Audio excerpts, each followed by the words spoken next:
Le cixure. Toutes les parties du corps humain, la peau comporte 6 couches d'épaisseur différentes. Par exemple, entre la plante de pied et derrière les oreilles. L'épiderme comprend 4 couches, et éthel, derme 2 couches, selon cet ordre. 1. La couche extérieure cornée, point 2. La couche transparente ou brillante, point 3. La couche granuleuse, 4. La couche muqueuse de Malpighi ou corps Malpighian sont 5. La couche germinative, appartenant au derme. 6. Le derme. L'astrologie se sert de 6 axes principaux grâce à la combinaison des 12 signes. Dans un thème astral, ces axes figureront à des places différentes selon l'heure et le lieu de naissance de la personne. Ainsi, les signes vont de pair, en s'opposant autour du cercle du zodiaque. Le bélier fait face à la balance. Le taureau fait face au scorpion. Les gémeaux font face au sagittaire. Le cancer fait face au capricorne. Le lion fait face au verseau. La vierge fait face au poisson. Ces axes reprennent des idées principales, associées aux signes. Ils se définiront par opposition.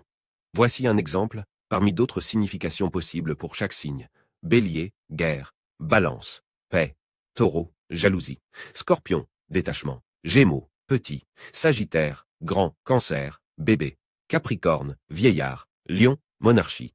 Verseau, révolution. Vierge, ordre. Poisson, désordre.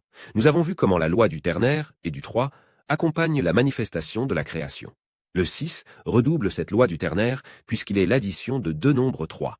Ainsi, en superposant 2 triangles, l'un tête vers le haut pour la création sur le plan physique, l'autre tête en basse pour la création spirituelle, on obtiendra l'étoile à 6 branches. Vous la reconnaîtrez, chacune des faces s'oppose à une autre, comme dans le zodiaque en astrologie. La dualité est donc présente dans toute chose. Elle est également hexagramme, à de nombreuses significations dans les religions chrétiennes, hébraïques ou bouddhistes. Il représente un symbole très ancien, l'étoile de David, le sceau de Salomon. Le nombre 6 est aussi celui des faces d'un cube, avec 12 arêtes de même longueur. Chacune des faces s'oppose à une autre, comme dans le zodiaque en astrologie. La dualité est donc présente dans toute chose. Elle est également à la base du 6 qui multiplie le 2 par 3. En poésie, on évoquera l'hexasyllabe. Ce vers de 6 pieds est aussi la moitié d'un alexandrin, le célèbre vers de 12 pieds de la tragédie au XVIIe siècle. Quand vous interprétez le 6, pensez à dessiner 2 triangles superposés. Notez ceux qui semblent concerner l'équilibre physique et spirituel chez la personne. Vous pouvez aussi noter sur un cube les différentes dimensions à observer. Par exemple, l'affectif, le psychologique, le physique, l'énergétique, le mental, le spirituel. Remarque, seules 3 faces d'un cube sont toujours visibles. Ainsi, seules 3 dimensions peuvent être considérées simultanément par la conscience.